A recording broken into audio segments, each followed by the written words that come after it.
Senhor presidente, senhores vereadores, senhoras e senhores, nós hoje escolhemos o tema contrato, falar um pouco sobre contrato. Todos sabemos que, quando celebramos um contrato, estabelecem-se direitos e obrigações para as partes. E esses contratos dão estabilidade jurídica nas relações entre as pessoas e os estados e até entre os estados. Eu vou dar um exemplo. Contrato de aluguel de um imóvel.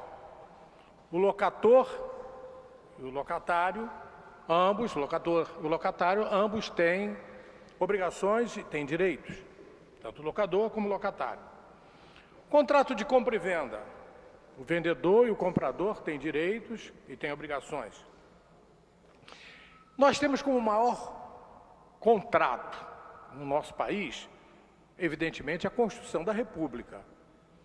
Esse contrato foi celebrado entre os cidadãos brasileiros e o Estado, na medida em que elegeram uma Constituinte no final da década de 80, e em 5 de outubro de 88 foi promulgada essa Constituição. A partir dali é o grande contrato que o povo brasileiro tem com o Estado.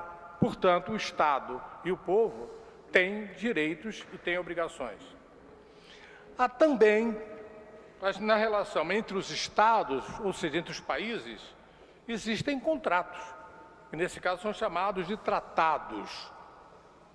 Carta das Nações Unidas, o Pacto São José da Costa Rica, por exemplo, são contratos que devem ser respeitados, porque há direitos e obrigações entre os Estados, que são as partes. Mas acontece que as autoridades brasileiras, por razões desconhecidas, inexplicáveis, teimam em não cumprir os contratos estabelecidos, principalmente com o seu povo. Um dos casos mais graves é a garantia do direito fundamental à saúde.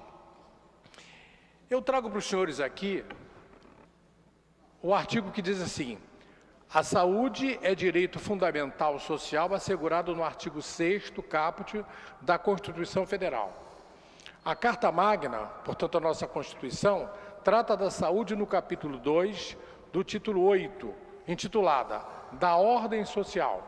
E diz o seguinte, artigo 196 deste contrato que é a Constituição: a saúde é direito de todos e dever do Estado, garantido mediante políticas sociais e econômicas que visem a redução do risco de doenças e de outros agravos e o acesso universal e igualitário às ações e serviços para sua promoção, proteção e recuperação. Mas no Brasil, as autoridades não cumprem, melhor dizendo, e teimam em não cumprir a Constituição e esse dispositivo que fala sobre a saúde. Vamos ilustrar o que saiu no jornal no dia 15 de maio, hoje é dia 17, portanto há 2 dias. O Hospital Cardoso Fontes não tem nem esparadrapo. No INCA também falta material. E o artigo vai dizendo o seguinte, vou ler. A falta de materiais e medicamentos essenciais ao atendimento de pacientes afeta pelo menos 2 grandes hospitais federais no Rio. No Cardoso Fontes, em Jacarepaguá, documentos relatam o desabastecimento de itens como esparadrapo, vários tipos de agulha, seringas e sondas, além de luvas e fraldas. Já o Instituto Nacional do Câncer, o INCA, chegou a ter cirurgias canceladas no fim de abril devido ao déficit de insumos. No dia 4 de maio, um memorando do Departamento de Enfermagem comunicava à coordenação administrativa a falta de diversos produtos. No dia seguinte, outro documento interno alertava sobre a quantidade insuficiente de fita zebrada, utilizada na autoclave durante o processo de esterilização de materiais. Atualmente, estamos trabalhando com fita zebrada por empréstimo. Ressalto que a fita zebrada fornecida através do empréstimo é de péssima qualidade, sendo necessário seu uso em grande quantidade para obter o resultado satisfatório, informa o documento.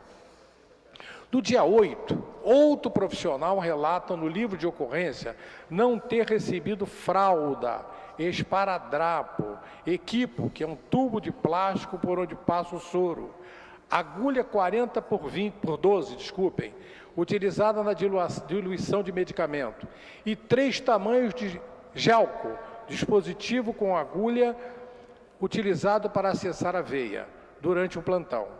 Entre os itens em falta, ainda estão várias apresentações de soro. Então, não adianta o artigo 196 da Constituição dizer que a saúde é uma prioridade, é um direito fundamental. Mas vamos mais. Diante desse quadro da saúde que já vem de longo tempo, e o nosso companheiro Dr. Paulo Pinheiro vem constantemente denunciando aqui, nas várias esferas, nós temos aqui um outro artigo interessante. 19 de maio, há um mês e pouco, portanto, um mês. Em Hospital de Bom Sucesso, o Hospital de Bom Sucesso não cumpre decisão judicial e Defensoria recorre à Comissão Interamericana de Direitos Humanos. Eu vou repetir. O Hospital de Bom Sucesso não cumpre decisão judicial. Aliás, o que é comum aqui. E Defensoria recorre à Comissão Interamericana de Direitos Humanos. O artigo continua dizendo: a Defensoria Pública da União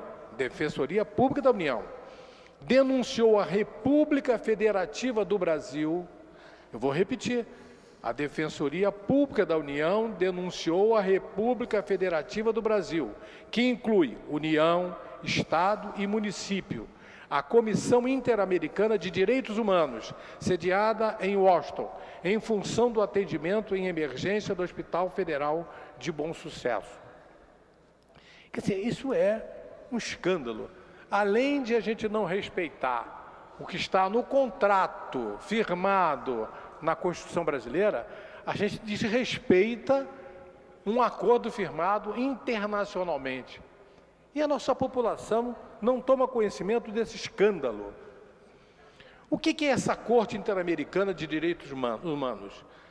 É um órgão judicial,